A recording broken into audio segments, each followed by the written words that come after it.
pierced from the outside. I must cut through it from the inside. Huh? No, Drax! Wait a minute! Drax!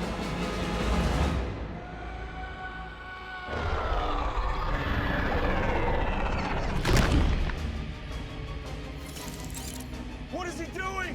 He said the skin is too thick to be pierced from the outside, so That doesn't make any sense. I tried telling Skin him is that! the same level of thickness from the inside as from the outside. I realize that! You kind of stole the movie for me in this. And I think part of it is just seeing Drax. He's kind of the most comfortable member of this group now. I think he's found a certain contentment with his new family.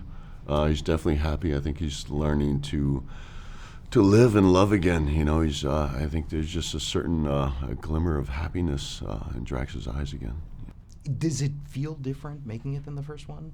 Oh, completely different. And I think it's more of a comfort level with me. I think I've just, I've come a long way as a performer, but also I think being so comfortable with my cast members and my director, it's less stress, much easier. And also I think because James wrote specifically for me, just made the lines were easier to deliver, and it was just more me. But I think just overall, I think just more comfort. There's something great about Drax's sense of humor we get from Drax, because it's like nothing else out there. Right. And I think that, again, I can't take any credit for it. It's all James Gunn. I'm really just, I'm kind of his muse. I'm his vehicle. He writes it down, I say it, and that's it.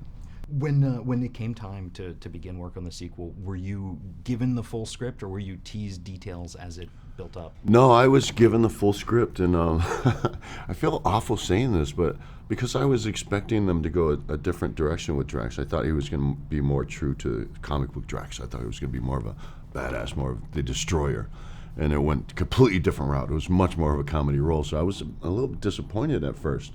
And I also, because I read it, and because I don't really find myself funny, so when I read it and I'm reading it, and it just wasn't very funny to me. And I actually didn't realize how funny it was until we all sat down and did our first table read. And then I found myself not only laughing out loud, but when I would deliver my lines, and again, just not finding myself funny, but other people would be laughing out loud. So that's when I realized how great the script was. One of the things I realized when the trailer started for the sequel was when the first film came out, I was excited just because it was a Marvel movie, but now every one of these characters I'm excited to see on the screen. Yeah. Is it different for you knowing that the audience knows who Drax is now? It's it's different in a way that it's just easier. I mean, we don't have to, make the introduction. People are familiar with these characters. Not only are they familiar with the characters, but they've embraced them. They've kind of fallen in love with the characters. So there's a bit of an emotional attachment already. So it makes things much easier. You don't have to tell as much of the backstory. They know what you're going through. They know your heartbreak, and they can relate to it. So it's a bit easier. So we actually we had the luxury of hitting the ground running on this film. Does James Gunn feel like a different director on this one, or is it very similar? No, he's the same guy.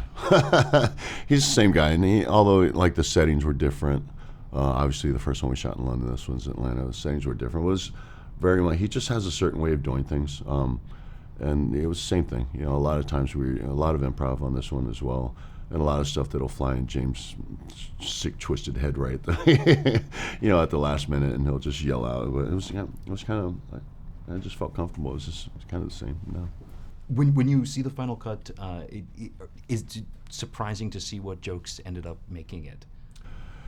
It is. It's and it's weird because as we were watching a lot of the trailers come out, trailers are coming out over the months.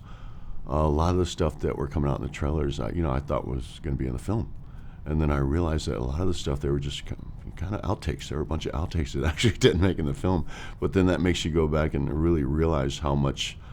Stuff that, that was some of the stuff that James was saying, say this, now say that, and it was actually great stuff and could easily be in the film.